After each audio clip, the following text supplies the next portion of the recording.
Let's finish up section 7.6 and solve some IVPs with the unit step function. So up here for your easy reference, I have the definition of the unit step and the formulas we'll be using today from your table. We talked about those last time. Let's just start with a quick review before we do initial value problems. Write f of t in terms of the unit step and then define the Laplace transform. So f of t, I'm going to use that formula from the last lecture notes. Here's my f1, here's my f2. The formula is f1 plus f2 minus f1, t minus 1 squared minus 0, u of t minus a, in this case, a is 2. So our f of t is simply t minus 1 quantity squared, u of t minus 2. And we want L of that. So L of f of t is equal to, I'm going to use formula 18. My A is 2, and my g of t is that function in front of the u, which is t minus 1 quantity squared. And g of t plus 2, that's the g of the t plus a in formula 18, is t plus 2 minus 1 squared. So t plus 1 squared. So using formula 18, this is e to the negative 2s, and then I want L of g of t plus 2, which is t plus 1 squared. So I'm going to have to expand that, t squared plus 2t plus 1. So that's equal to e to the negative 2s, and then, let's see, 2 over s cubed plus 2 over s squared plus 1 over s. Okay, so there's an example of 18. Now let's do an example of 17.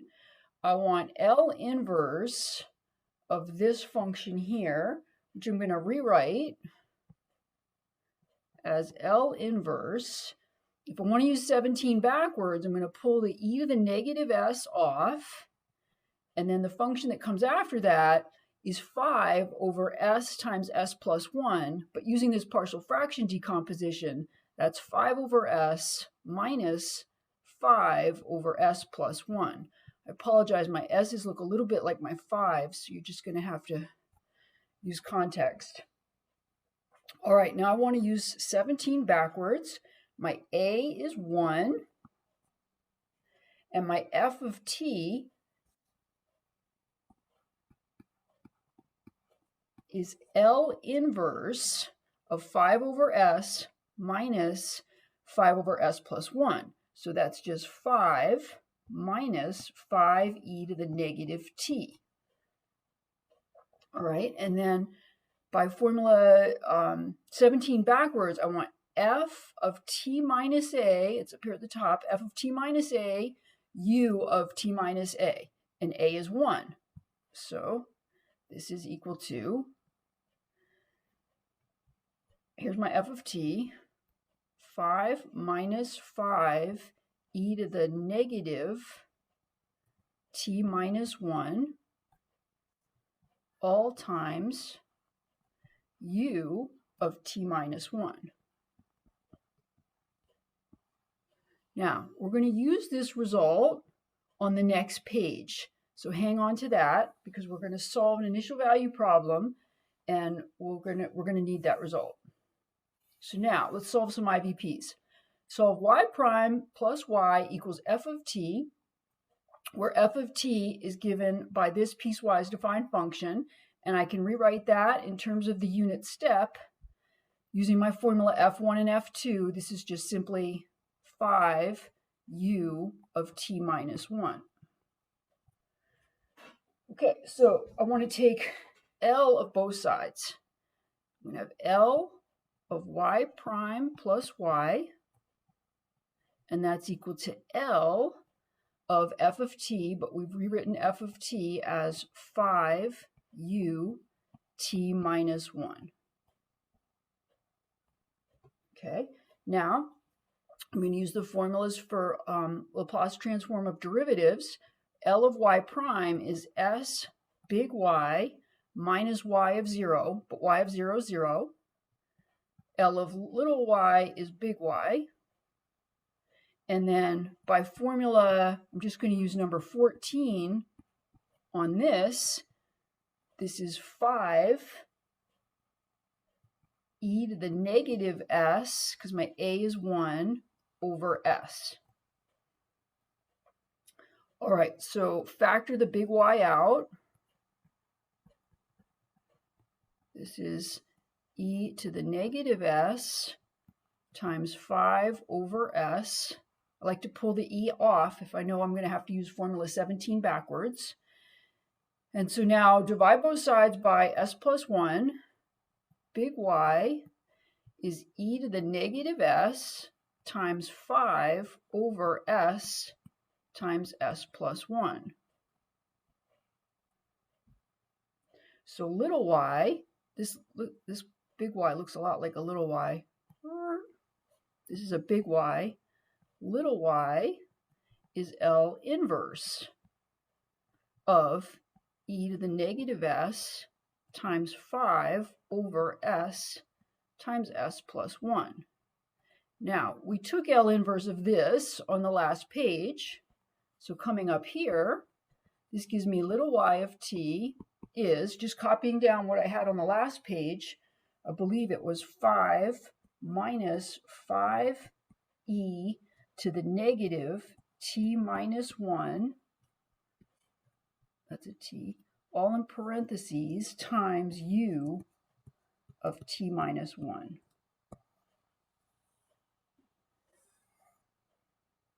Okay, so let's do pause and practice. Why don't you guys try this one? You got a partial fraction hint there. Okay, hopefully you did that. Let's write down what our DE is. Plugging in these parameters. If big R is 1, this gives me Q prime plus, if C is a half, 1 over C is 2, 2Q equals E of T. E is 5U of T minus 3. All right, so then remember the first step in every problem is to take L of both sides. Q prime plus 2Q is L of 5U T minus 3. Okay, now L of Q prime is S big Q minus Q of 0, but Q of 0 is 0. So plus 2 L of little q is big Q, and that's equal to, by formula 14, this is 5 e to the negative 3s over s. I shouldn't have 5's and s's in the same problem, but I do.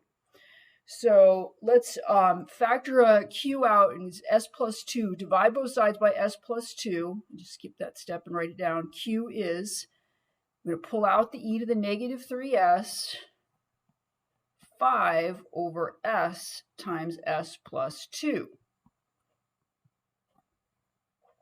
Okay, and now I've got my partial fraction up here, so I'm going to take inverse transform of both sides, little q. I started with little q, then I got to big Q, now I'm going back to little q. I take L inverse of both sides, so is L inverse of e to the negative 3s times, I'm going to write down the partial fraction decomp of this, 5 halves over s minus 5 halves over s plus 2. Okay, and now I'm going to use number 17. A equal 3, f of t is L inverse of this expression in the parentheses, which we can do in our heads. This is 5 halves minus 5/2 e to the negative 2t. All right, so little q is, formula 17 means I'm going to take f of t minus a. So I want f of t minus 3. 5/2 just sits there. Minus 5/2. Everywhere I see a t, I replace it with a t minus 3. And then all of that, excuse me, times u of t minus 3. And that is our answer. Okay, one more. We're going to do another circuit problem, but now we've got a second order differential equation. So we've got I double prime plus 4i equals g of t, and here's g of t. So the first thing I need to do is write g of t using the unit step. So this is my f1 and that's my f2. Put that over here. Well, actually, I'll just, yeah, okay. Erase that. Let's write down our dE. I double prime plus 4i equals, okay, I want f1, which is 3 sine t, plus f2 minus f1, which would be negative 3 sine t, times u of t minus 2 pi. Okay, so there's my dE, and I'm going to take Laplace transforms of both sides. I double prime plus 4i, and that's L of, I'm going to do this separately, 3 sine t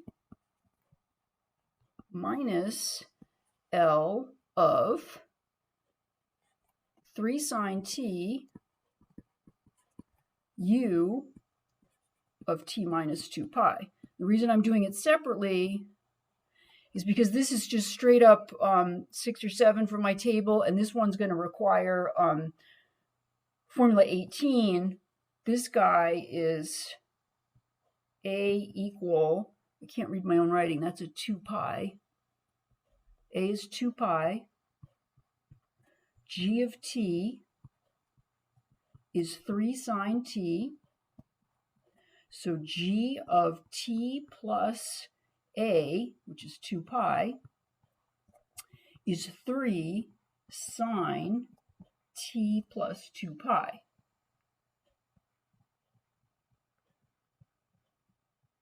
Now I know I'm going to have to take L of that, so I may as well simplify now. 3 sine t plus 2 pi is 3 sine of t, because sine is periodic with period 2 pi. So now I'm ready to go. S squared big I minus S I of 0, which would be minus S, and then minus I prime of 0 is minus 3, plus 4 big I is, L of 3 sine t is 3 over S squared plus 1. And then here I'm going to have, let's see, I want e to the negative 2 pi s L of g of t plus a, but remember that we simplified that to 3 sine t. Okay, so now I'm going to clean things up a little as I go and also evaluate this. So on the left, I'm going to have s squared plus 4 big I equals, I'm going to take the s and the 3 and move them over because they don't have a big I in them. So s plus 3 plus, now I've got this 3 over s squared plus 1. And then finally, I'm going to do this last part, e to the negative 2 pi s, and then L of 3 sine t is 3 over s squared plus 1. All right, divide both sides by s squared plus 4. Big I is s over s squared plus 4 plus 3 over s squared plus 4 plus 3 over s squared plus 1 times s squared plus 4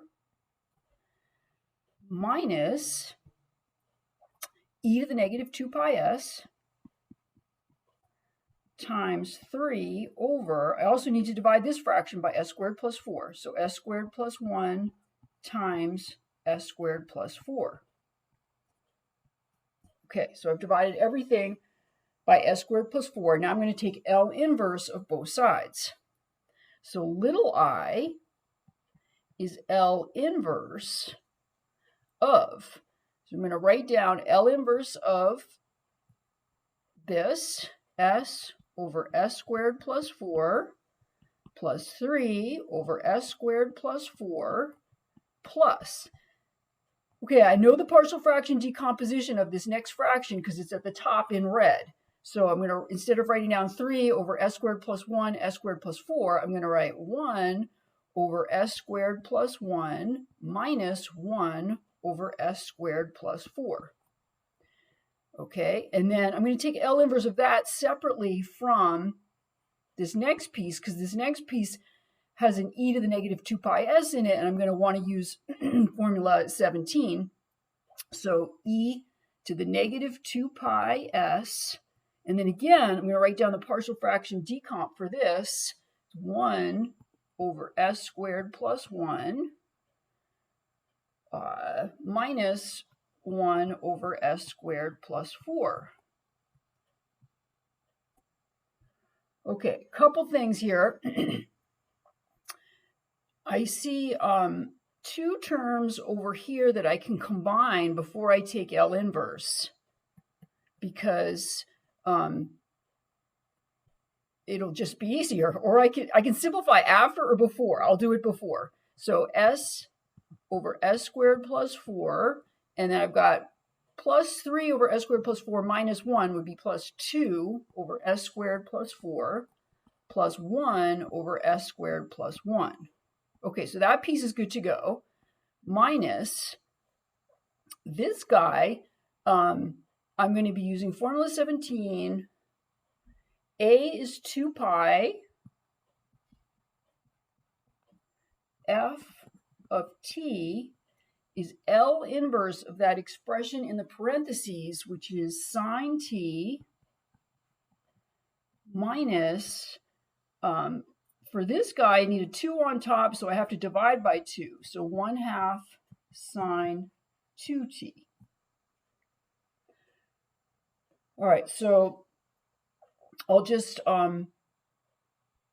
carry this along and then take L inverse on the next step. E to the negative 2 pi s, 1 over s squared plus 1 minus 1 over s squared plus 4. Okay, so now we're ready to go. So little I equals, this one is cosine and b is 2. So this is cosine 2t plus, this is sine 2t. This last fraction is sine t. Then I'm going to have minus, because that's a minus there. I want f of t minus 2 pi. So sine t minus 2 pi minus 1/2 sine of 2 t minus 2 pi. I may as well clean that up. That's sine 2t minus 4 pi. Sorry about that. Sine 2t minus 4 pi. And all of that is times u of t minus 2 pi. Okay, last step is just little cleanup using the periodic properties of sine. Little I is cos 2t plus sine 2t plus sine t minus big old set of parentheses. This simplifies to sine t minus 1/2 sine 2t times u of t minus 2 pi. That's my final answer.